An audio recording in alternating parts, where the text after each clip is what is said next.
We're delighted to welcome our dear friend Fady Joudah to MakdisiStreet. Fady is a Palestinian American poet and physician. He's an extraordinary writer, he's an extraordinary translator, he's an extraordinary intellectual, he's an extraordinary physician. His latest work is entitled Ellipses and was a finalist for the 2024 National Book Award for Poetry Prize. Fady was born in Austin, Texas in 1971 to Palestinian refugee parents. He grew up in Libya and Saudi Arabia, and he currently practices medicine in Houston, Texas. Fady has volunteered for many different organizations, including Doctors Without Borders. His poetry and his writings have been published in a variety of venues.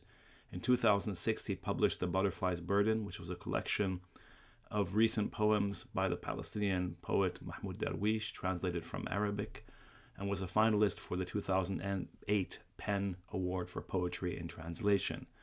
In 2007, Fady was the winner of the Yale Series of Younger Poets competition for his collection of poems entitled The Earth in the Attic. In 2012, Fady published Like a Straw Bird, It Follows Me, and Other Poems, a collection of poems by the Palestinian poet Ghassan Zaghtan, which was translated from Arabic, which won the 2013 International Griffin Poetry Prize. It's really an honor and a delight to have Fady with us today on MakdisiStreet. So Fady, welcome to MakdisiStreet. It's really a great honor to have you with us. I guess the first question we always ask all our guests is, and in your case, it's especially pertinent. How did you end up becoming both the writer, the poet, the translator, the physician, the person that you are today, Fady? Like, what's your trajectory? Well, we usually need award-winning biographies for this, but but aside from that, I am the son of Ahmed and Zarifa Joudah, who are whose parents are or fathers are from Isdud, which was an historic Palestine. My father was born in Isdud in the 1930s. We're not sure. Maybe it's 32 or 34. And my mom was born. We're also not sure. December 48, January, February 49, but it is documented as April 49. And my mom's maternal uncles are from Yibna, and both towns immigrated were forcibly displaced in 1948 to Gaza, where my father finished his education there, high school. And eventually went to Egypt, then to the U.S. Worked in Saudi Arabia a little bit, then to the U.S. in the 60s for graduate school, and then back to get married. And they never really had a wedding because they were supposed to have a wedding in the summer of 1967. And the war broke out. And so my mom never really got to wear her wedding dress with her sisters and family around. And then they began their life in the U.S., where my older brother and I were born.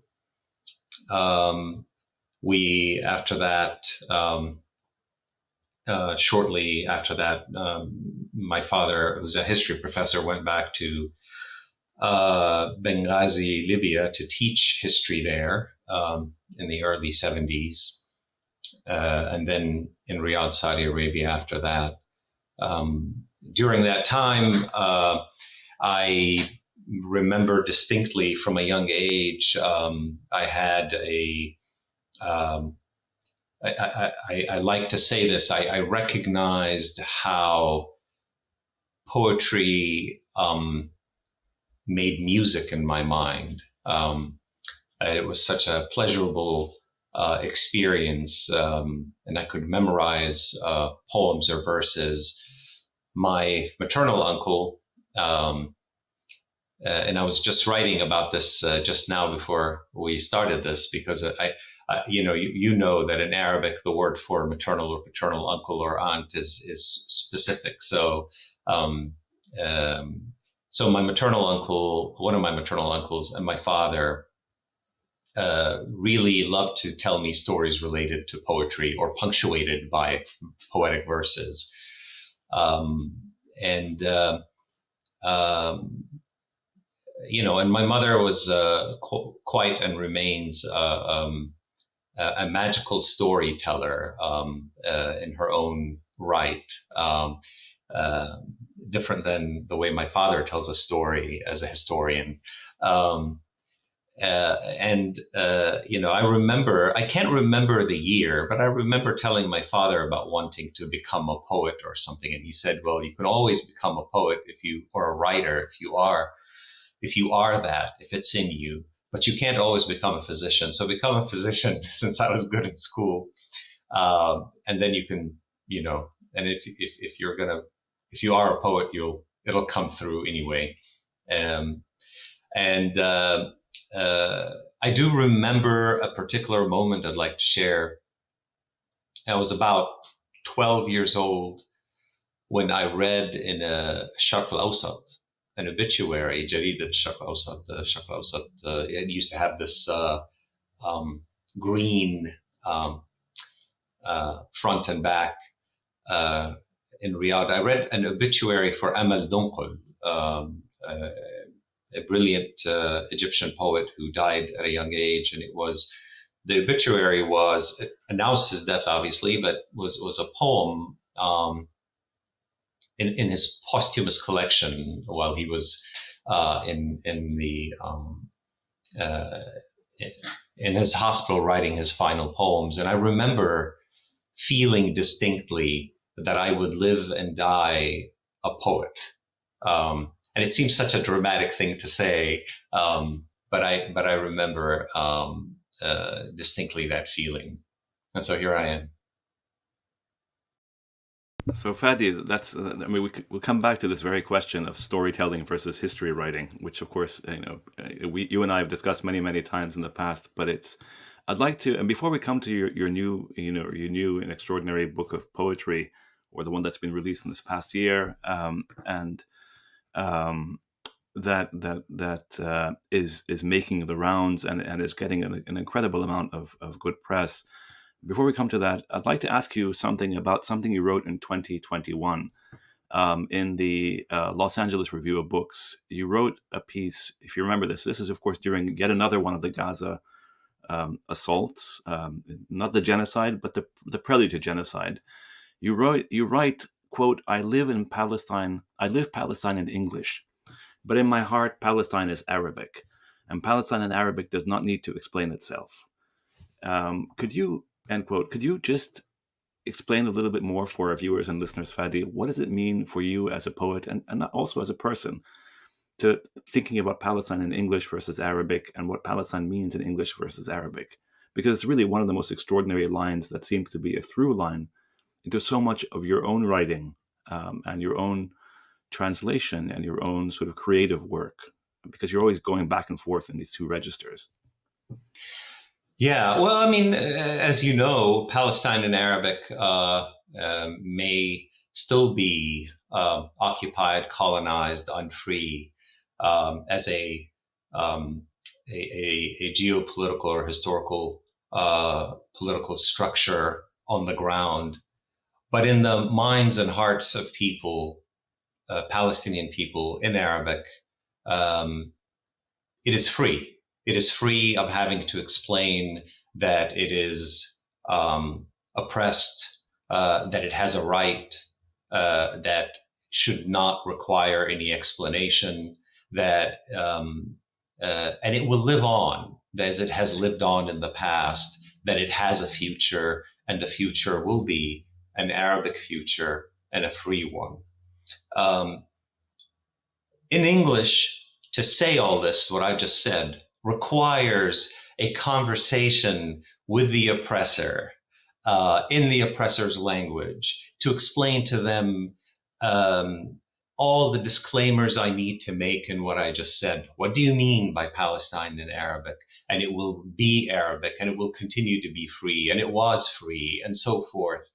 Whereas, you can, and we turned it into the language of settler colonialism and the natives and the indigenous and so forth. And I feel that there is a stunning beauty that most people, most Palestinians who live Palestine in Arabic, and most other Arabic people, are free from constantly having to subjugate themselves to the language of their oppressor, which is what happens in Palestine in English, which is what I perform even in my poems in these conversations, constantly having to explain things in analogous terms according to Western terms and Western histories, and even Western histories of oppression and victimization, that actually are not looking for, in the name of solidarity, are not always looking for true camaraderie, but end up performing imperial solidarity and subjugating the Palestinian cause even further, or the Palestinian voice even further. And so there is a particular kind of freedom that I still believe, unfortunately, I would like for it to be not what I'm going to say. In Arabic, there's a particular kind of freedom in Arabic for Palestinians, even in this time, that is truly liberated from English. Yeah. But Fady, just as a counterpoint to that, that's a very powerful way of putting it. But as a counterpoint to that, I know you did some schooling, I think, in Saudi Arabia, right? But when the three of us went to school in Beirut, and I've written about this somewhere, but I want to get your thoughts on this. It's exactly relevant to what you just said. In our school classrooms, there was a map of the Arab world and so on. And I remember even as a very young kid, where Palestine is, it would say Palestine Muhtalla. And so yes, there's a kind of liberty to speak about it, but there's also its geographical designation often is occupied Palestine rather than just plain old Palestine. So as a poet, I'm wondering what you think about that conjuncture, the recognition both of its status as Palestine, because that's what the map says, and that's what it is, but also the recognition immutably that it's also occupied Palestine. It's not just free in that sense, in the way you're just talking about. What do you think about that? I don't disagree, but I'm saying that the resistance of the Palestinian people, which is an insistence on knowing that they did belong to the land, were in it, and will not let it go, and will not, no matter the rupture, no matter the severity of the rupture with the land geographically or politically, cartographically, if you will, I think this is something that Israelis, Zionists, Westerners in support of the destruction of Palestinian lives know in their core. They know as such a powerful truth that Palestinians possess, and it drives them progressively mad toward this kind of annihilation and unspeakable violence. And I fear that it will continue to do that. So I think the Palestinians just know that. Even I thought you were going to ask me if the Arab regimes or Arab societies are also not necessarily clean anymore in their perspective of what Palestine in Arabic is and so forth. Or as someone recently asked me, well, what about the Palestinian diaspora, which is not a Palestine in Arabic per se. Even their relationship to Arabic as a language or a culture is not the same as, say, most of the people we see in Lebanon or in Palestine or Yemen, despite the variability, of course, among these places. And I would say that ultimately these things are distractions, and it is really about the truth of the Palestinians, knowing who they are, who they have been, and they will continue to be. And I think that, I remember Mahmoud Darwish was asked in the 90s, and he said something, about what it means to, what do Palestinians have to do? And he has two answers. One is to remain, and the other is to always remember that your backbone is in Arabic. And not just the Arabic language, but the entirety of the Arabic culture, a continuity of millennia that cannot just be, swatted aside by whatever historical constructs of power that the Western archive and machinery of epistemology and producing knowledge imposes on a people. It's not going to happen. I'll tell you even something very dramatic, in my opinion. God forbid you imagine the total annihilation of every single Palestinian in the land of Palestine. There will still be Palestinians in the future, because I think it's a land to which Arabs migrate, whether from Lebanon, from Jordan, from Morocco, from Sudan, and then they will live in it and call themselves Palestinians. This notion that I want to call myself a Palestinian through a pure genetic line is a farce I refuse as a human being, as a Palestinian, and as an Arab. Palestine has been a place that has mixed with people and is what it is because of the land and what the people make of the land and with the land. So there is no erasing Palestine and Palestinians. Fady, that's very powerful, and you've talked about issues such as steadfastness and remaining. I want to ask you a question that also I think runs through, quite a bit of your writing, and also in someone talked about your LA Review of Books piece, and that's the question of love as well. That comes up, and I recall in our previous podcast with Nadira Shalhoub, she also talked about the power of love and the ability to love, even as she was talking about the ashla and the pieces that she was writing about and thinking about. And I just actually I'm going to quote you back in your LA Review of Books. You say, "We sit at the shore of an acid sea lapping at our being. The air we breathe is toxic. Even the wet sand corrodes our flesh. And yet we love, and love is, in the first place, common decency, and common decency is hard work."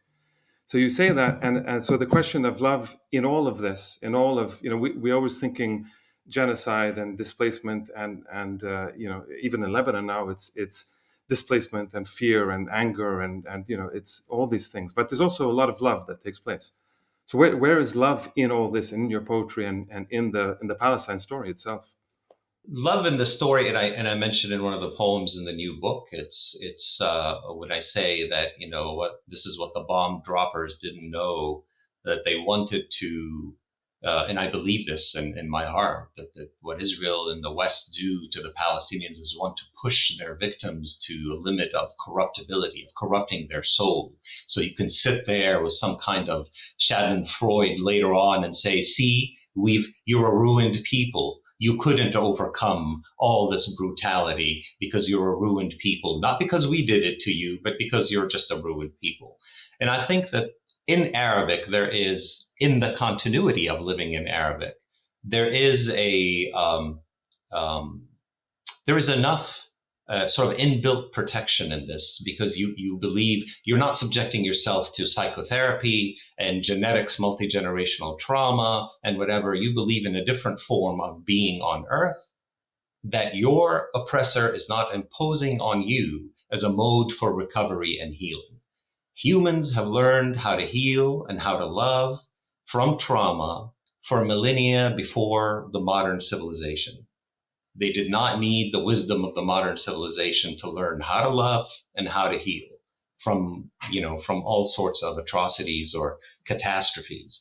And so I just believe it's common sense and common decency. I don't think that there's a form of love superiorly specific to the Palestinian compared to other human beings. I just think it's a simple thing. And people insist on love because to live with such emphasis on victimhood to the point of narcissism, to the point that you think that victimhood means the employment of injustice or of the fact of your injustice toward political gain is one of the legacies of modern Western civilization that I hope Palestinians do not pick up too much on, so we can really focus on other modes of being and healing. So I don't know if that answers some of this for you. But Fady, sort of on that very point, I mean, it does answer, but of course, I wonder how you, as a poet and as a physician, because you're also a physician, and that's part of what your style of writing is, also this constant mixture of medical metaphors, medical knowledge, the experience you had, in Darfur and other places as well as being Palestinian and having this command of Arabic and of English, at the same time. How do you tell your readers, or how do you convince, or when you see young Palestinians, how do you tell them about this love in the midst of genocide? Or, as you put it in one of your writings, existence in the time of annihilation. I'm wondering how. It's a beautiful thing to say, and of course we agree with you. I agree with you certainly about the emphasis on love and the deep history that we have. But in the face of genocide, it's very hard to maintain the sense of love. Yeah, I think that it's okay for me to feel sorrow and fatigue and exhaustion, and I think that it is you're absolutely right. It is a very difficult time to wonder if feeling such sorrow and exhaustion would lead, would make you feel like you're giving up. And so you stand up against your own feelings, so to speak, in order to continue your survivance. But I mean, why ask me? And why do I have to tell anyone? Oh, just look at what the people in Gaza are doing. And their insistence on cooking food for each other and creating small spaces to make children smile, their awareness, for example, of the need for children to carry memories in the future of certain smiles, it's a lot. It's a lot, and I think people insist on it because they know that these kinds of tendernesses are what make a people survive. I know that what we face is really too immense, but I also hope for the day, frankly, where we are just we manage to be left alone from Western interference and narcissism. Can you imagine having to deal with a culture that not only oppresses and annihilates you, but also wants to heal you and gives you modes for healing after it destroys you?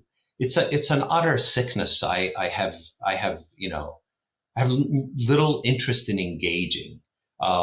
Love does sometimes need to retreat into its own quarter to lick its wounds, so to speak. But I still believe, as I said, and it's worth repeating, that Western culture knows this, and so it doesn't want us to be left alone. Because when you leave your vanquished alone, they actually will heal. But if you continue to poke your finger in their wounds, the wounds that you created, that they won't heal. And so I feel like it's worth saying that engaging too much with Western culture, with Palestine in English, has its limitations. And all the work that we do, that each one of us does by engaging English and the culture, the civilization, Western civilization, trying to negotiate and teach and change their minds and gain more popular support or whatever. It's immense work, necessary work, but I really think it has little, in my belief, and I don't say this out of despair, it probably has little return on investment, a lot smaller return on investment than we think. Palestine will be liberated in Arabic and from Arabic. It will not be liberated from all this work that we do in English. I believe that we are nothing but placeholders here for the time and the sacrifices, which I wrote in that same essay. The major sacrifices for Palestine come from Palestine in Arabic, and all the other stuff. Fady, so can I just interrupt, because does this also mean, and you're talking about Arabic and English, is there a parallel to BDS movements, kind of movements that come from the West in English, as opposed to movements that are local, indigenous, whether violent or not? Is there a parallel there when you're saying it's not just language that liberates, it's movements and material struggles that liberate? So are you saying that it's not going to come from the West, from college campuses and stuff like that, but it's going to come from those who are struggling in Palestine and Lebanon and other areas, correct? Or in refugee camps? Absolutely. If I can ask a follow up to that, Fatih, but it's connected to a rider to Kareem's question, if you want, which is, you don't. I mean, I don't know. You speak for yourself, but I mean, I think that the solidarity we've seen for Palestine and Palestinians over the past year among Western citizens, obviously not Western governments, to me, it's been heartwarming, and I welcome it. And so, how would you parse that the question of solidarity, including the solidarity of Western citizens, college students and otherwise, from what you just said about, Palestine in Arabic has a kind of separate existence in Arabic? I find it heartwarming too. As I said, it's a placeholder. It offers Palestine in Arabic a necessary solidarity. It's a common decency at best that people do. Some people suffer consequences for this kind of common decency solidarity with Palestine in English more than others. But I think that when you compare the amount of sacrifice and struggle that happens with, in a sort of the milieu of Palestine as it lives itself in Arabic, with all what that means, I think that all of what we do here may seem so heroic to us, and so heartwarming is a really humble word, and it is accurate in that. But people need to persist and keep thinking about ways as the Palestinians back home, all their kin, Lebanese and Yemeni and Iraqi and Egyptian and Moroccan and so forth, who support them, also keep them afloat. But there is, and I insist on being problematic, maybe even wrong to an extent, that the narcissism of Western civilization, that everything is, that it is at the center of everything and everything springs forth from it, has to be called for what it is. It is fascinating to convince me, for example, that Palestinian solidarity that emanates from the same place that annihilates Palestine and aims to annihilate Palestine is going to be that significant. We are not, the Palestinian question or the Palestinian people are not a domestic entity to the empire, to English, to the US. That despite all the horrors that sort of the US system has implemented on or applied or enacted against Black people or the natives and others, these groups, these peoples, these communities are part and parcel of American culture, identity, language, in all means, and by all means. The Palestinians are not. And I don't want to... Yeah, sorry, Fady, on that point, when you say that, I understand what you mean, but I mean, all of us have kids here, and again, so when you say that nothing, that there's a Western narcissism and not everything has to go through and come forth from the West, I see your point. But on the other hand, Palestinians, as you said earlier, are in the diaspora. I mean, there is a shatat, there is this idea of, and before the shatat, there was a mahjar. So there are millions and millions of Palestinians who are, in a sense, refugees. They're not living necessarily in refugee camps, but they're all in one level or another in exile. And so for those who speak, especially to our viewers and listeners who think and speak primarily in English, for example, Palestinian or Arab for that matter, or Muslim or whatever, but especially Palestinians, Are you saying that they? I mean, just to clarify this point, are you saying that they are? Surely you're not. I know you're not saying they're not Palestinians. So what are they? What is their place? Because in the end, empire is everywhere. It's also in Palestine. It's also outside of Palestine. So I'm wondering what the relationship between culture and imperialism is as you think through this point. Yeah, I mean, obviously, the relationship between culture and imperialism is fluid. I am not trying to come across as some kind of a rigid person who says there are Arabs and non-Arabs and that's it. I am asking and insisting on a point of humility that I do not see exist among diaspora or certainly those who support the diaspora. That in the end, it's our responsibility to cede ground to people back home. I mean, just think of someone like the figure of Hassan Nasrallah or other Palestinian leaders, Ismail Haniyeh, Sinwar, etc. How far are they? Before them, Yasser Arafat, and others.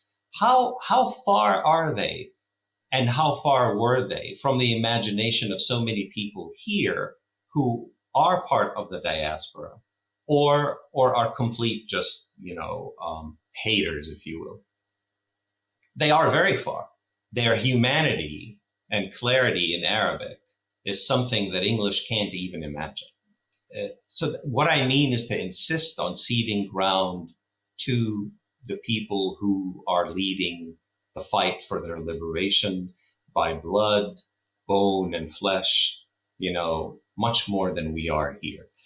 To even go further, as your questions push me to articulate, hopefully myself a little better, I worry that the Palestinian diaspora borrows too much from the idea of a Zionist diaspora, despite the differences, where you start thinking that you are the true Palestinians and there is no such thing as a true or false Palestinian, and you're going to help Palestine become this new free beacon guiding light from, it'll be a wonderful new liberated state in the future. And then you end up controlling a people from outside. Examples of historical examples for this are also, in Liberia, for example, briefly lived. But also I can add another example, the Lebanese example, the diaspora of what constitutes a Lebanon or Lebanese people when you're thinking of so many Lebanese who have been in Majrar and a diaspora. I go back to Lebanon, you go back to Lebanon, and Lebanon, despite all its rich mosaic, is still an Arabic place first and foremost.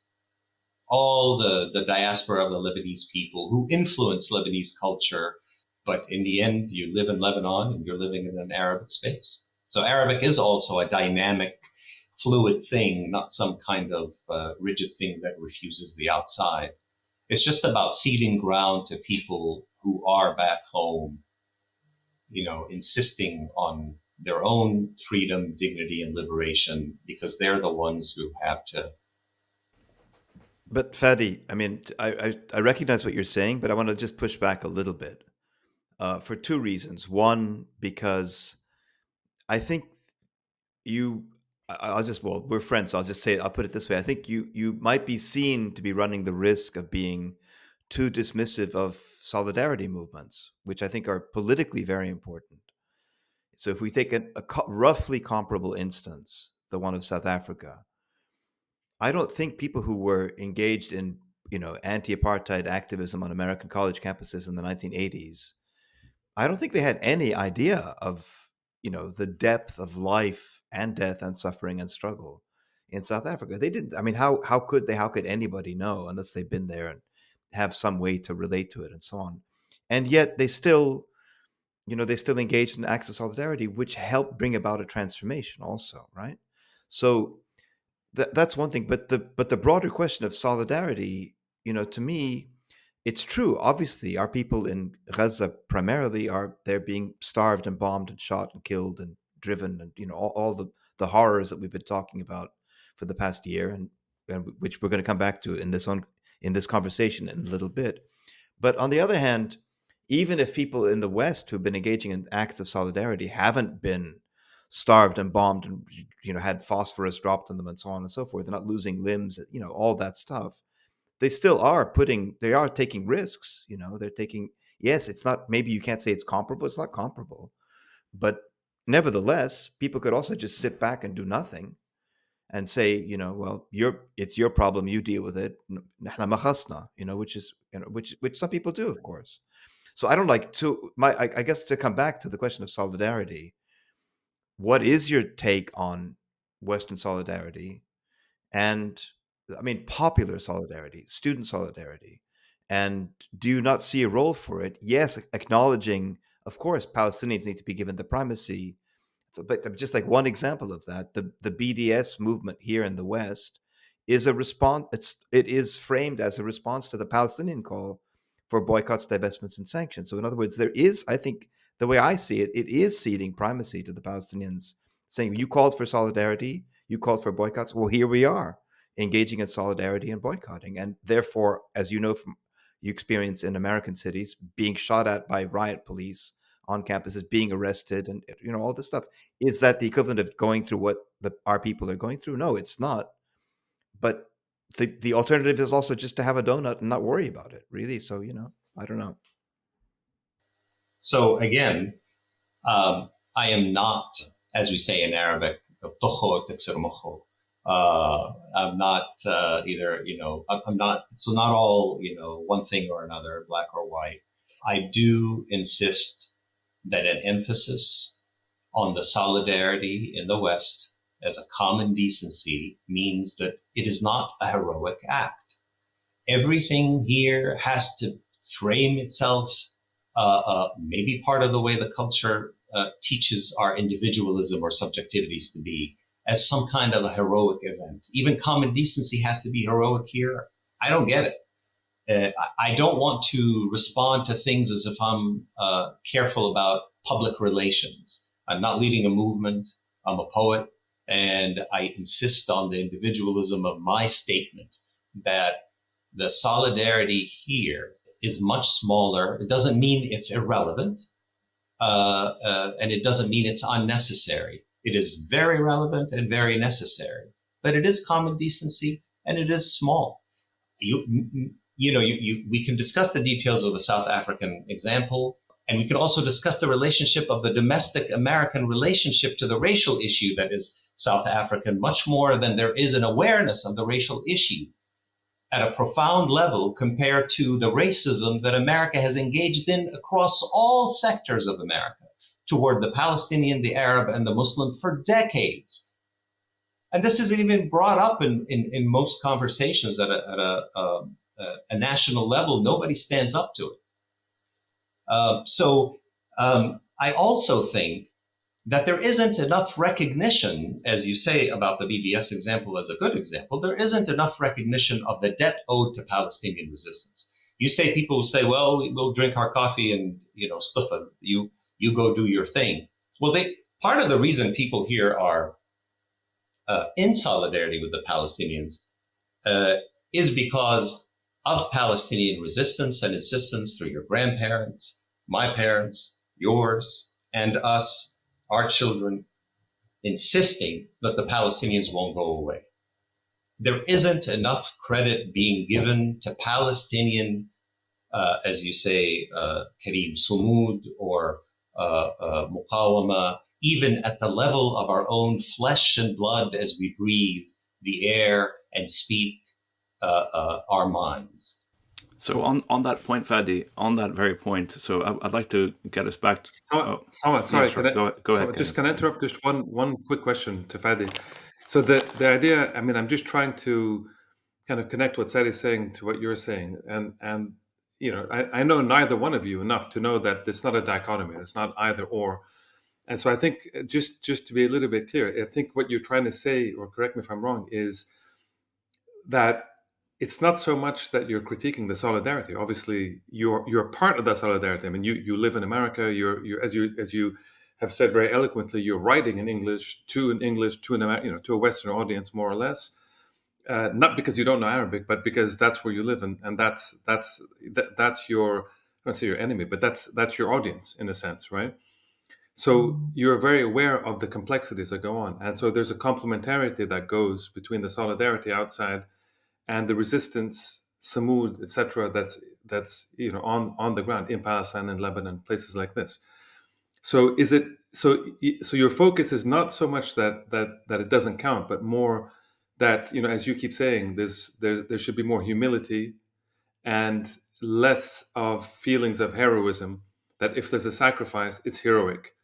Or if you're on a college campus and you get arrested, it's solidarity, but it's not heroic in the way that somebody who does something in Gaza today or in the West Bank or in South Lebanon or one of these places, that's more heroic in your terms. And so how does one how does one deal with that, in the sense of what I've tried to think through is where's the connection? How do you connect these two? Are they two different worlds? I mean, on this podcast alone, my brothers, I mean, sometimes we have this conversation.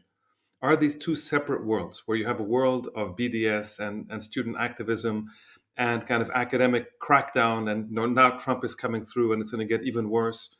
And on the other hand, you have, October 7th and you have October 8th in Lebanon, and you have fighting and you have Israeli invasions and genocide in Gaza, etc.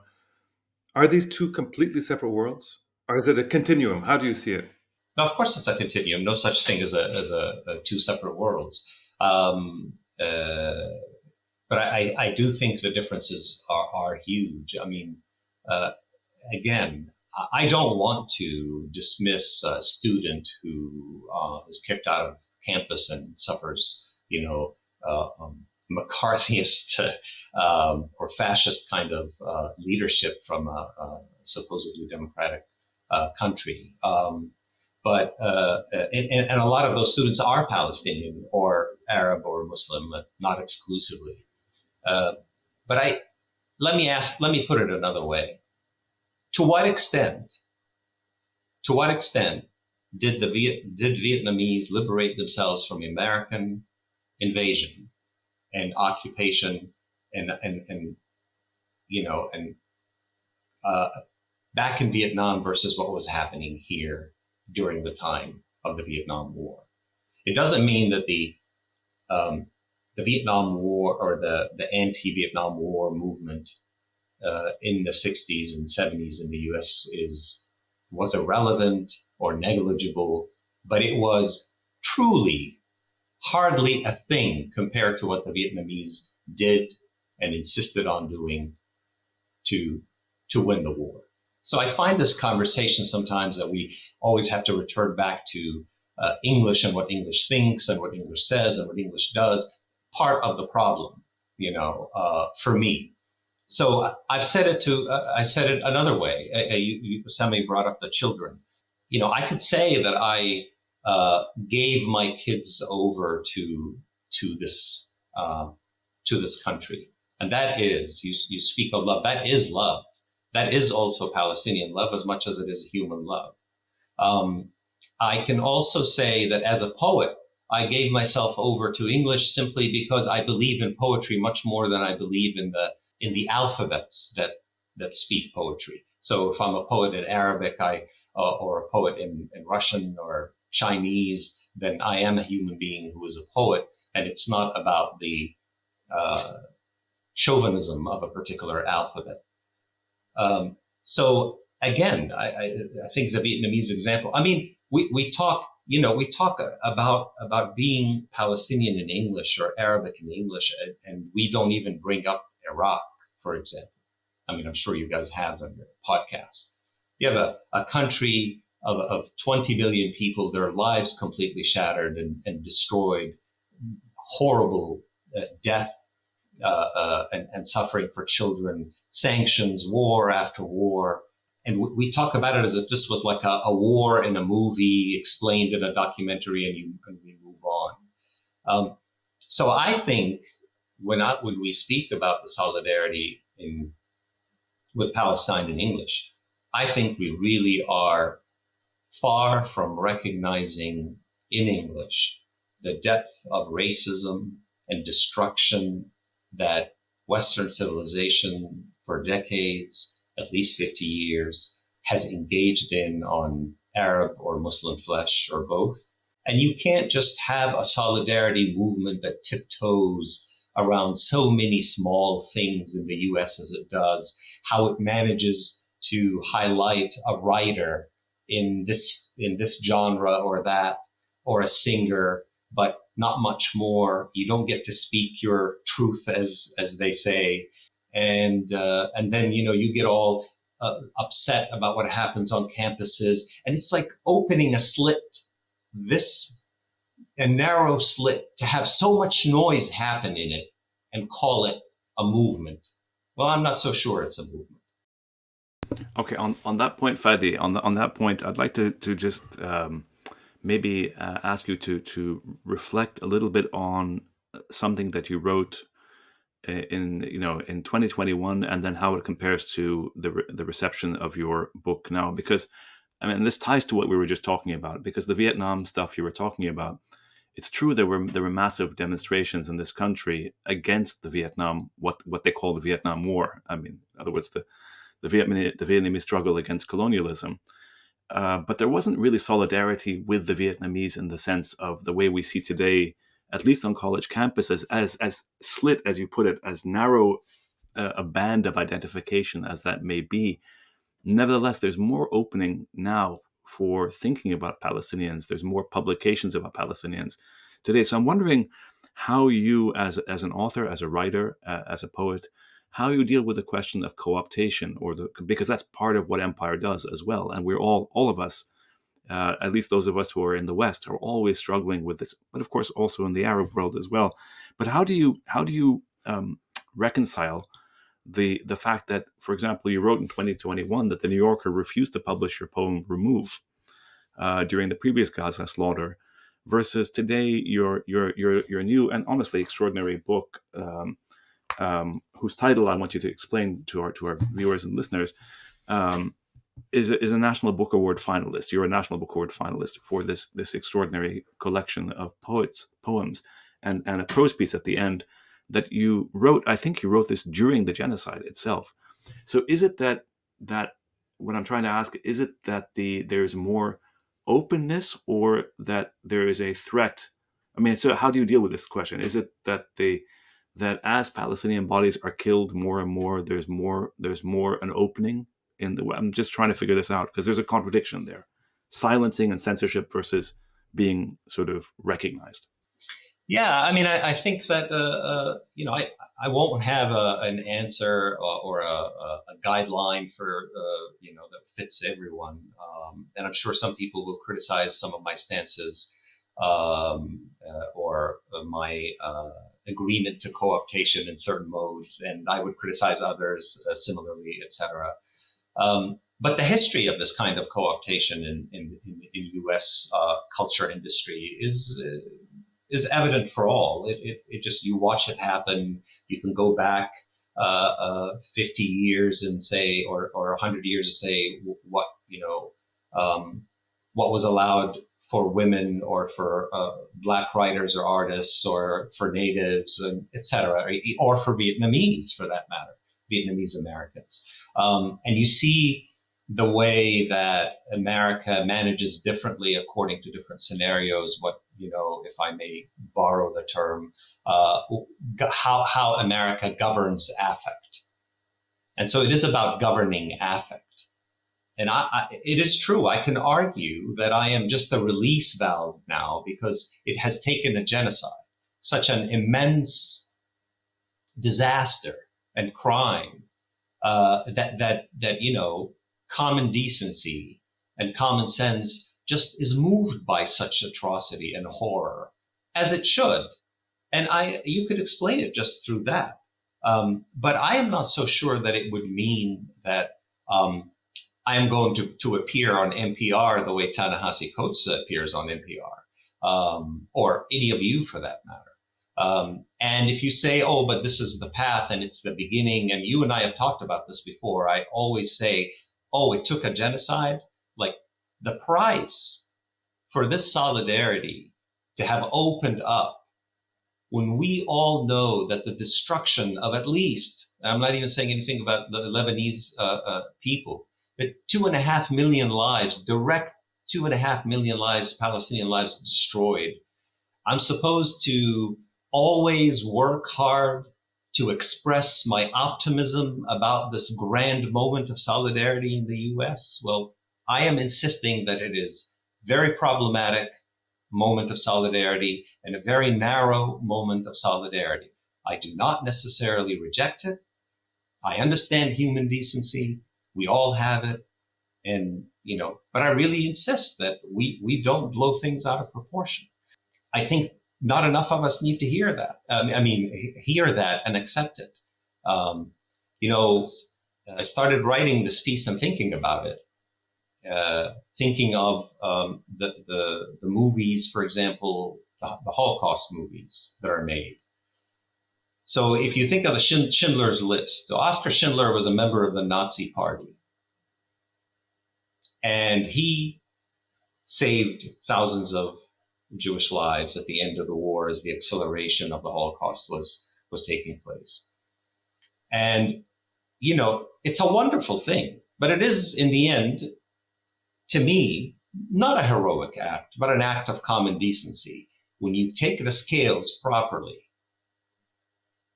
of what was happening, this was an act of common decency.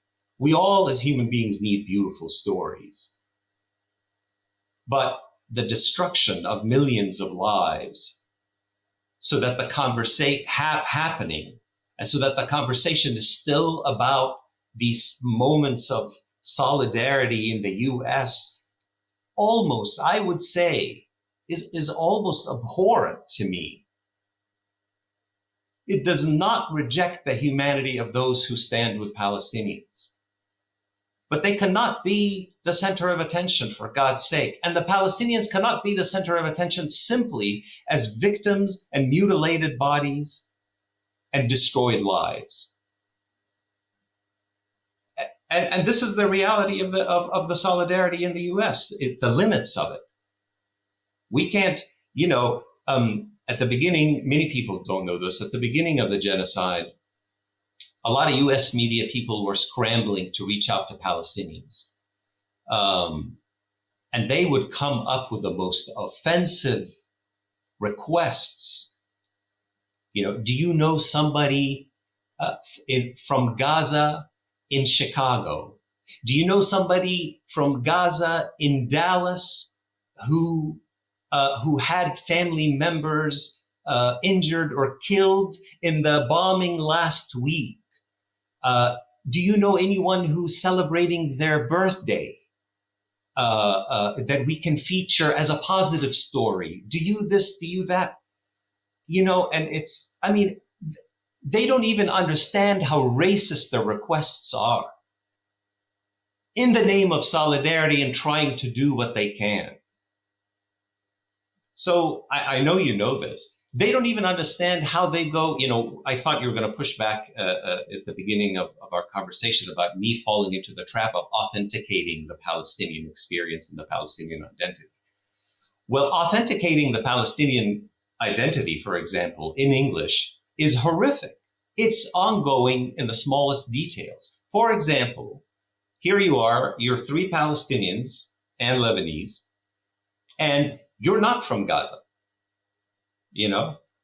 So somehow I am more legit for the American moment when I appeared on the news several times because I am from Gaza.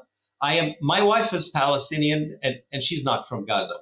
Do I feel any more pain and destruction than she does simply because she doesn't have family in Gaza, or does she feel it because she's married to someone from Gaza? So this kind of, I just find the conversation about the centrality of American engagement with the horror that this culture emits abhorrent. It has to be said. Fady, you've said it, and I think you've said it very, insistently and ethically. Of course, that's your position. And the question I have is how then does one reconcile I'm asking you as a poet and a writer, and not just, and you're obviously a physician as well, but how do you reconcile the attention that one gets as a result of it took a genocide, as you put it. I mean, there's something quite awful about this idea that it took a genocide to get Palestinians to be, in a sense, mainstreamed. And the threat of being mainstreamed in this culture and this country, of course, is that I wouldn't go as far as being mainstreamed as well, mainstreamed. Okay, mainstreamed. One thing at a time. Okay, on the mainstreamed on the margins. Mainstreamed on the margins. Oh, wait, hold on, Sama. Let me jump in, because it is mainstream to the sense that now, I mean, we're recording this in the aftermath of Trump winning, and part of the discussion is the question of Gaza and the how the Democratic Party and how Harris, how they not just avoided, but they kind of attacked the Arab Americans and the Muslim Americans, etc., because they refused to recognize the idea of genocide, and sent a horrible man called Bill Clinton to try to lecture the Arabs about how they're at fault for what's going on in Gaza, Lebanon, and all these other places. So it's mainstream in the sense, and sometimes in the negative sense, as far as they're concerned. I mean, it is listed as one of the reasons why Trump is now in power. I don't think it is, but I mean, it's in conversation, interestingly. But yeah, fair enough, Karim. I agree with that. But my question for Fady is more that as an author, as a writer, as someone who obviously, you take your work very seriously, as you should, does the fact that the National Book Award, for example, recognizes your work, does that, in a sense, is it diminished by this very valid criticism you're making of the threat of co-optation? I mean, why should it diminish from your work?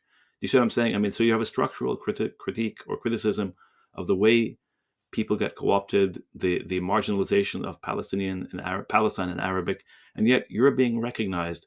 I don't think the fact that you're being recognized should be diminished. I mean, do you see what I'm saying? I mean, in the end, your work stands for itself at some level, its own quality. You presumably don't write this just to get recognition. You write this because you believe this stuff. So how do you reconcile that contradiction? Attention, genocide, and the fact that for so long we've been gatekeeped out of the literary and other venues. I can only reconcile it at a personal level by reminding myself that I write because I love poetry, and I write because I learned love in Arabic first, and I learned poetry in Arabic, and my relationship to poetry is always a relationship to the Arabic literary tradition. Even the music in my mind that I hear myself when I read or recite a poem in English. So I continue to engage my relationship with classical and modern Arabic literary tradition. That's my only way to reconcile this, I think, potentially irreconcilable point. And to insist in many moments on the integrity of my space, and not to believe too much in what I'm saying, or against what I'm saying. That somehow, if I am given a podium, even if hundreds of thousands or millions of Americans hear me and like it, or platform, I should say, then I would really believe, that's my role, that somehow things are going to change and it's going to happen. I mean, we look at Edward Said, for example. I mean, what a remarkable achievement, figure, mind, soul, human being. And yet here we are in a genocide. We've talked to you and I before, nearly 20 years ago, when I told you that nothing will change in this culture before a genocide befalls the Palestinians from the Israelis, and the West will sit there and watch. And then they will begin their conversation. I don't want to win any medals for such prediction. And I unfortunately will still predict that there will be more catastrophes and atrocities that befall the Palestinians once this hell is over, whether it's in the West Bank or for the Palestinians within Israel. Who knows? But I mean, again, you live in a culture who has no sense of its monstrosity and over achieved sense of its illumination and grandiosity. It's we all, you asked me about, I'm sorry, you asked me about physician, and I always skip the physician part. I forget about it. I mean, being a physician, for me, is also like being a patient. You realize how every person's existence can be reduced into the simplicity and the frailty of their own body. In the end, you live your life thinking that, oh my God, I can't go to the bathroom anymore, or I can't hike a mountain anymore, or I can't breathe without oxygen anymore. And then suddenly you sit there and I'm a witness to people witnessing sort of a meaning of life, not the meaning of life, through our relationship to our body. And it baffles me still how we walk around, but I understand, I'm not trying to sound naive, how we walk around, especially in the US, thinking that we really believe in the sanctity of the body and the sanctity of life, when actually the practice of medicine in the US is, as a biopolitical event, is problematically brutal in its own way, and so disconnected from valuing life outside the US. So this so it makes me wonder, to what extent are we valuing human life here, if human life outside here is not considered equally human?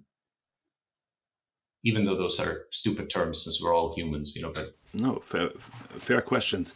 Fady, I'd like to we're getting towards the end here, but I'd like to ask you about this extraordinary, obviously, this book. Can you explain for our viewers and listeners the ellipsis, the title? Is that because we're in a moment of genocide, or is there something else? Or, I don't know. Can you just explain the title? I couldn't,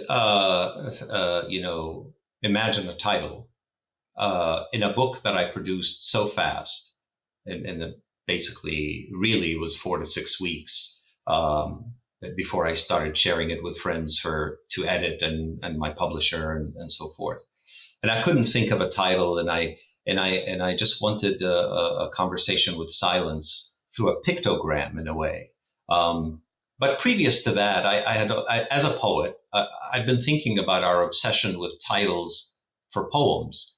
So, that it was modernity that introduced titles to poems. And then suddenly this whole idea of constructing titles became an industry towards further bookmaking. And so this was just also a comical idea in my head, about our obsession with naming, the Adamic naming, in a culture that also commits genocide and works very hard to deny it. I find, as I said recently, I find what's more interesting about the cover is that my name is in Arabic, more than the fact. Nobody brings this up, actually, which I enjoy privately, but now that I'm bringing it up, I also wanted to follow up on something about the genocide bit. Recently, on October 6th, I had an interview on ABC News. And after the interview, I had this feeling, a question to myself: am I destined to live in this country as someone who will always be identified through the genocide it committed against me and denies that it committed? That is a horrible existence I don't want for myself or for any of us. I return back to Palestinian love. I believe in my relationship to love as a Palestinian to be much more, for my life to be a far better, beautiful thing than this mode of existing as a resistance in English that limits me to the narrative of genocide. I tell you, I want nothing of it. In due time, you ask me how I reconcile visibility, or whatever we want to call it. Well, somebody is going to read, if it's just one person, something I wrote, and find that meaning of Palestinian love in it, even though it is in English. We're all humans on the same planet, and I'll be happy with that, even if I'm dead. But even in our resistance, we risk being enslaved by the brutal, dominating tendency this culture has. This is a genocide, people. Genocide doesn't happen overnight. I know you know this, but we're talking about it. I mean, it's just crazy. It's utterly crazy. It's also sick that I also think, out of compassion, people sometimes, they want to say they talk to a Palestinian who's enduring a genocide, and they don't know that that's what they're doing. It's almost like a peeping Tom moment, you know. So it's this. These are not these, you know. Yeah, and I also don't want to constantly be referred to every other human experience that preceded me and had written books and laws on the matter of being genocided by this, that, or the other. So that even in my own great death, I am neither original, I am not unprecedented. I mean, it's ridiculous. It is the entire construct of language in the West about these things has to be called what it is. It is utterly ridiculous. Fady, I think, related, I mean, obviously making a powerful point again, so it's difficult. It would be good to maybe take a pause, actually to think about what you're saying there. So I will. But I want to, connect to what you're saying to the piece that you wrote in Literary Hub recently, where you talk, or at least you talk in part, about the burning of Sha'ban and his brother, and others who were, and you sort of, you describe it in detail, in graphic detail. And one of the, and in this, one of the lines that I think that stood out for me, which I'd like you to talk about a little bit, because it's both actual, but also obviously has a lot of there's metaphors and all sorts of things one can imagine, is when you say, at some point, you're describing how in the video one hears somebody saying, throw a blanket, try to cover the person, and that somebody does throw a blanket, and then you say, one less blanket, the winter approaching. There's something, I thought there's something very, very powerful in that statement, not so much about Sha'ban and the tragedy, but about the futility, in a sense, of throwing in this blanket when he's burning, when at that point he's dead, I suppose, or in the process of dying. And Gaza itself is dying. And so throwing what does it mean to throw this kind of blanket? But I'm struggling a little bit with this word, because it's very powerful for me to think about just imagining trying to throw this blanket of somebody burning alive, and yet there is the practicality of saying, yeah, but this guy is gone, and now we need this blanket for the winter, and someone else might die because now that blanket is gone. So can you talk a little bit about this, and how you frame this and the larger implications, both actually the story itself and the larger implications? Yeah, I mean, as you know, it's quite a human thing to feel in the moment. I mean, even as a physician, in the moment of encountering an imminent death, that you still want to jump in and do something. And I wondered, I guess, without saying it, whether the person who felt compelled to throw a blanket was just doing that to say that he couldn't for a millisecond live with himself and not try something. And at the same time, I wonder if he had thought already for a millisecond also, is it worth it? We need this blanket. The cold is coming. We're out in the open. And the person who said, do something, pull him out, the Yilan Dinak, which, and I use the Yilan Dinak part because only those who know it in Arabic understands it. So I was creating a buffer between the reader and actually what is happening, in Arabic, for those of us who live it or live these things in Arabic, because there's no way to translate that.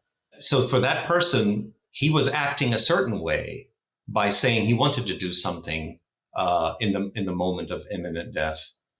And I, through my phone screen, as I was watching the video, as I say in the piece, was reacting differently, whether because I'm a physician or because I'm far away or because I am who I am. And I say, Yilan Dinak, let him go, just stop.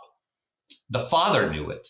So when they interviewed the father later, He said, "Samihni ibni, forgive me, son," because he went and helped his brother, his sister, his wife, and they all perished eventually, the three of them. And the father appears in the interview in a very flat affect, numb, with a burned face. So I think the fire was so also terrifying. I mean, the fire was saying, "I am death, do not dare touch me." That's how intense that fire was. And there was this other, you say about that moment, there's Gabor Mate that said something, this is the fire or the kind of death that people suffered in previous wars, or even in some scenarios of the Holocaust, that we didn't get to see, but now we see it. And I think that, sometimes I want to push back about this, unprecedented live stream genocide or whatever, because I don't think humans need to experience horror at some kind of a sensory level that sort of meets the visual, so to speak, to know what horror is, and to know that it is horror, and that it has reached the extremity of human language. This is in part what literature does and has done for millennia. It has taught us how humans have reached when poets or writers or thinkers express through whatever alphabet the acme or zenith of suffering, of horror, then it is because humans have said, this is the limit of language. This is where horror meets the limits of language, and that should be enough common denominator. In international law today, we're arguing about what suffering constitutes genocide versus crimes against humanity versus another absurdity of human civilization. When humans before us for millennia have said, we know when we speak about horror in certain ways that it is an ultimate kind of horror, and that is when we should stop committing it. And we still refuse to do that for reasons of society, anthropology, blah, blah, blah, etc. But there is an absurdity to it, and there is a vulgarity to it as well, that we refuse to accept that. Let me jump another and say about what I call the Palestinian aesthetic of return. It is amazing now how many people are going back to read Palestinian literature in the 70s and 80s, whether it's Kanafani, Darwish, Samih al-Qasim, you name it. And what is most stunning about some of those passages, even actually 20 years ago with the beginning of the siege of Gaza as well, that the language, so much of the language then, especially even in 1982 in Beirut, the stuff that was written about what Israel did to Lebanon and Beirut, Palestinians and Lebanese in 1982 and onward, still in so many parts describes what is happening today, without it then being as atrocious and unspeakable and genocidal and so forth. So there is, you asked me about Palestinian love. Well, I believe in my language, able to ask for love and demand it as a resistance, as a political right, and as a truth, without having to, grovel for compassion and pity, which is what a lot of solidarity in the US, even if it doesn't know that it is doing this, is asking me to do. I can only present myself as a lyric victim, but not say anything else. Besides, one more thing about the blanket. It reminded me of what my parents went through when they were children. My father, whenever he repeats a story or two about 1948 and being a refugee at 14 years of age, he will say that first winter was so damn cold. Well, I don't know if it was the coldest winter on record, but before they had in their mud house, they had a brazier and everything, and they lived in a particular safety and rhythm, and they were warm.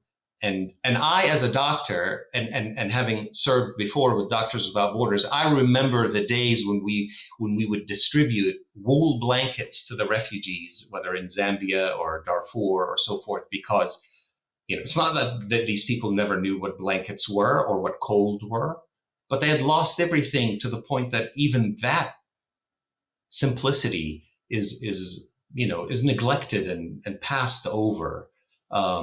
It's, Fady, this is all so powerful. We're going to ask you to read something from the book, but just before I do that, I want to ask you a quick question about writing during the time of genocide, because some people have found it impossible to think, let alone to write, and some people like you are able to write. But I'm just wondering about how. Like, is it cathartic? Does it help you get on with it? Does it? How do you feel about writing during this momentous horror that we're all experiencing? I want to say that I do it to stay sane, because I feel insane all the time, frankly, despite visages and appearances. But I also feel like I just can't help it. Really, I think I can't help it because I want to stay sane. You ask me, we talk about Arabic and English. It's the same thing again. I know that a lot of what I write would not be what a Palestinian or an Arab writer would write in Arabic. Like if I were to translate some of what I write back in Arabic, it would be like, some of it would be, we know it because we've already written about it decades ago. So I'm trying to survive this incredible, annihilating alienation that a Palestinian experiences while living in the West. Just because you do feel the genocide in your body, well what I'm saying. You do feel it. You wake up with it. You go to sleep with it. Thank you, Fady. We'd like to ask you to read something from the book, and the piece we'd like is the acknowledgement. Dedication, yeah. Sorry, I beg your pardon. Dedication.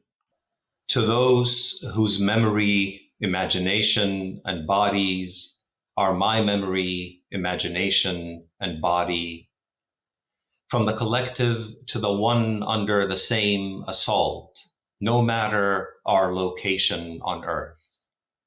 Our bodies have different ways of knowing, but our bodies know. To the martyrs who witness from above and the living who witness on the ground. To those who will be killed on the last day of the war. To those who will be killed on the first day after the war ends. To those who succumb in the humanitarian window of horror, an hour before the pause, a minute after. To those who die of a broken heart during and after the war. To those who gather their families to die together so that no survivor suffers survival alone. To those who scatter their families so that they're not all wiped out from the civil record. To the babies whose death certificates marked their brief presence on earth before their birth certificates could be issued. They were not given names. To the elderly who endured 1948 and lived to see their descendants erased. To the young born under the sign of siege and are the only members of their families left. Will you stand up and form a small nation? To those who died because dialysis was no longer possible, no water, electricity, and fuel, you were murdered. To those who will develop kidney stones and liver failure from unclean water, to diarrhea, cold, and flu. To those who are maimed and will search for their missing limbs underground, across borders, and won't find their extremities after they find them. To those whose cherubic hearts couldn't handle the shock, and to those whose nicotine hearts blocked the flow, you too were killed. To those who were killed because they refused to leave their homes to live in tents. To those who were killed on their way to the tents, to those who were killed in their tents with the cats they sheltered, to those who were killed in UN shelters and in schools, to those who were killed because they were medics, nurses, doctors, teachers, coders and decoders, and the last honest journalists. To those who thought their biggest fear was to outlive their children. To those who are free of the fear of death because tyranny spoke its final answer and it was total. To those in a concentration camp the size of a metropolis, the only life they knew. To Jerusalem and Jenin, to Jenin and Jerusalem, to the children who played in the craters the bombs made if the sand was right. The bodies we count are not the bodies we retrieve from the river to the sea, and the bodies we retrieve are not always identifiable. To those who guard their dead from the starving dogs of war who are different from the dogs of war that starved them. To those who cannot guard the corpses from rats. To those who rummage through the rubble for clothes, gloves, forks, plates, soap, toothpaste, and wooden furniture to burn for cooking and to keep warm. They will not accept your apology after the genocide, O theology of empire. To diapers, scissors, sanitary pads, to shoes, prenatal care, and onesies. To beards and headscarves. To erased archives that housed centuries. To pulverized libraries. To Saint Porphyrius and the Umari Mosque, and to those who hold vigils day and night for a hand sticking out of a crack in the wreckage. Wave to us. Can you wave to us, they say, and she does, and it buoys them from the river to the sea.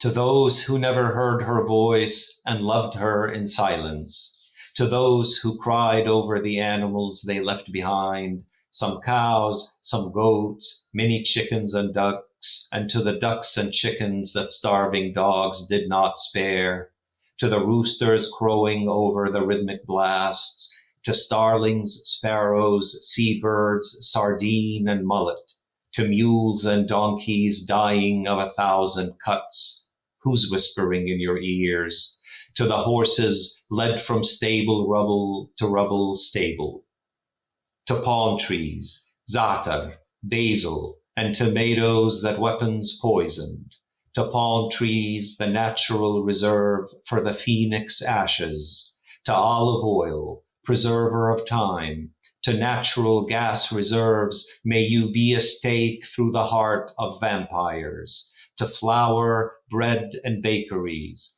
to those who did not fulfill American media's requests to boil the ocean, those who couldn't celebrate their birthdays with cake and candles during the massacre, to the martyrs who did not furnish their photos for their killers to air them on their compassionate TV, to the martyrs who did not speak English, to the relatable and unrelatable, the translatable and untranslatable Palestinian flesh, to those who recite the verse of return, to those whose minds have shattered into shrapnel nothing can remove from their souls, to those with dementia, may it save you from the full scale of terror.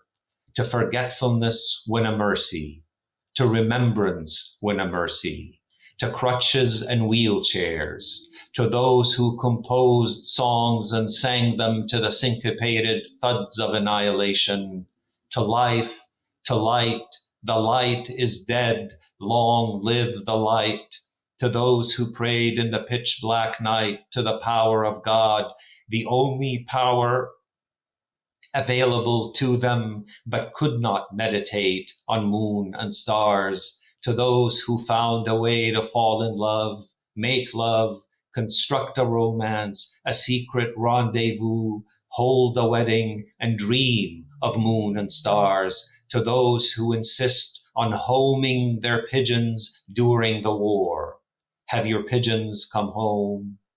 To those, we are not afraid of love, from the river to the sea.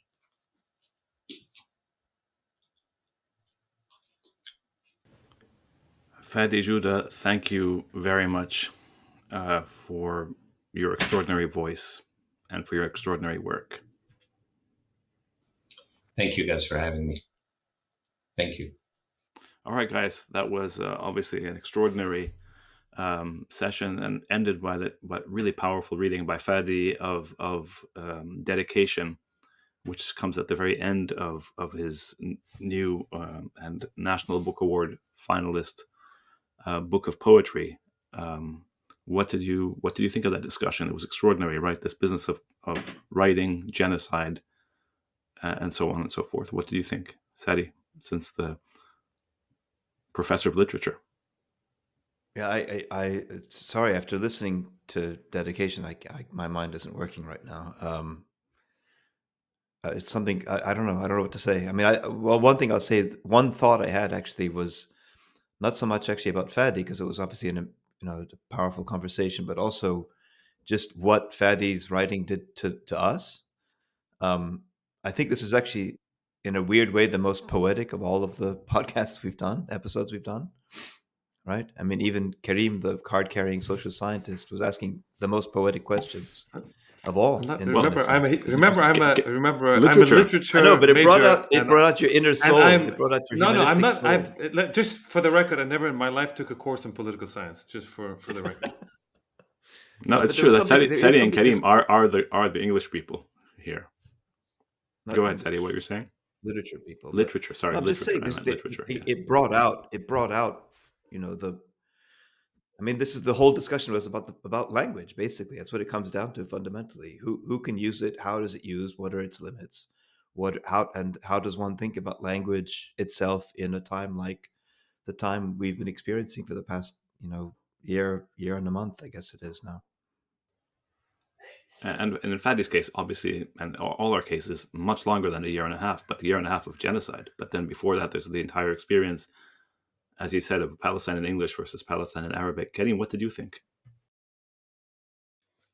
No, I think it's, after these kinds of discussions, and it's only poets and kind of, literary people that you can, but one has to just sit back and take a pause and reflect, rather than necessarily come back with some kind of, smart kind of response, frankly.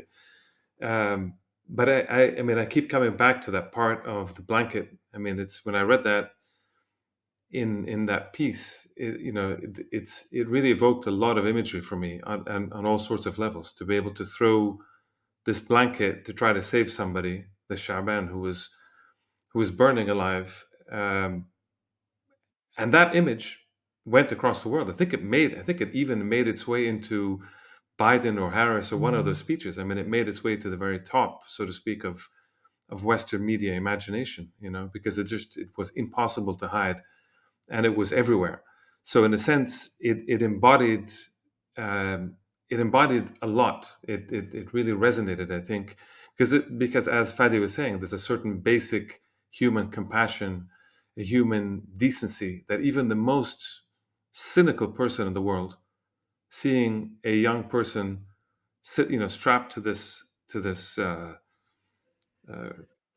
IV line and just trapped basically and burning alive. It's impossible to turn away from that.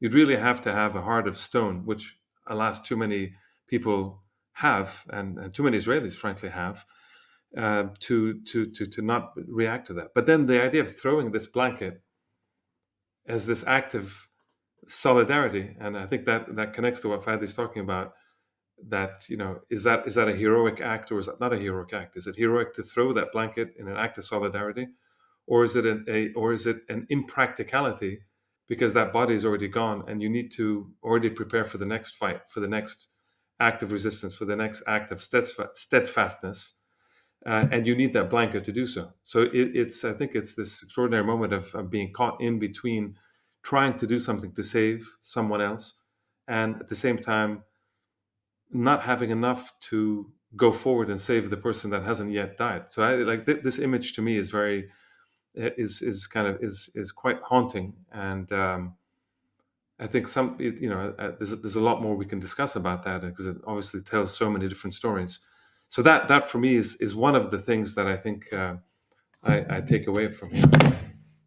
the haunting, the business, of course, it's haunting. As you said, Karim, it's haunting at so many different levels, but also the idea, it's instinctive more than anything else. It's just the idea that you move to do something in this moment. And then the idea then, of course, when you think about it, what he draws our attention to is not just the blanket that's been consumed by the fire that won't be used to give warmth to somebody else, but also the futility of a blanket in an inferno. Like that very image itself is what is so The image, haunting.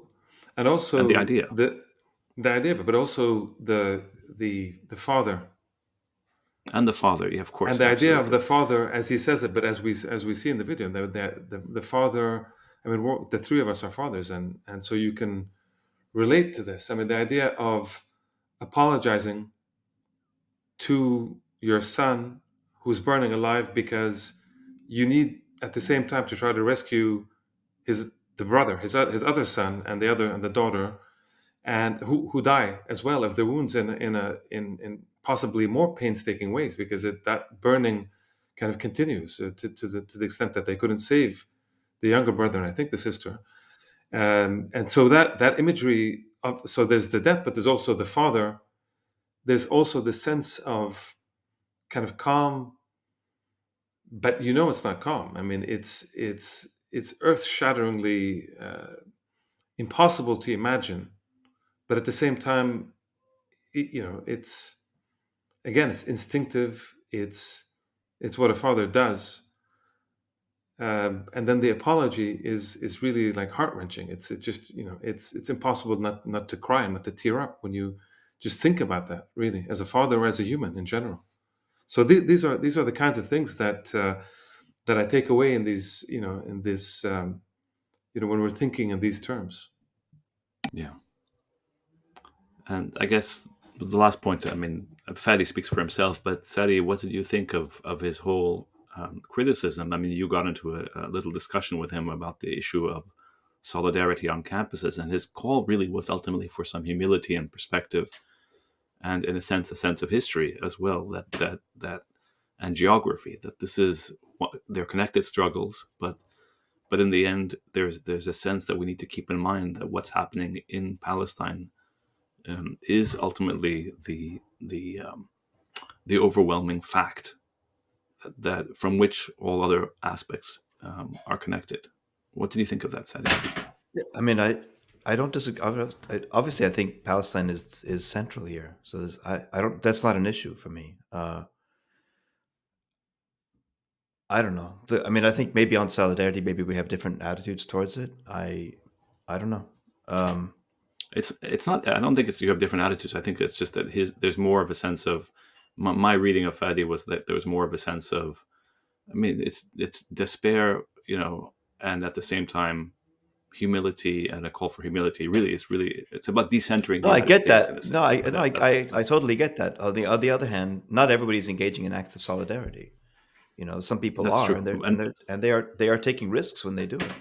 So yes, is Yeah, there risk yeah, for sure. tantamount to burning alive like Shaban? No, it's not. But it's still a risk, And there are plenty of people who just don't. They just look aside and don't do anything. So how can we Fair point. balance acknowledging that while also still saying it's all about Palestine? That's to me. No, for sure.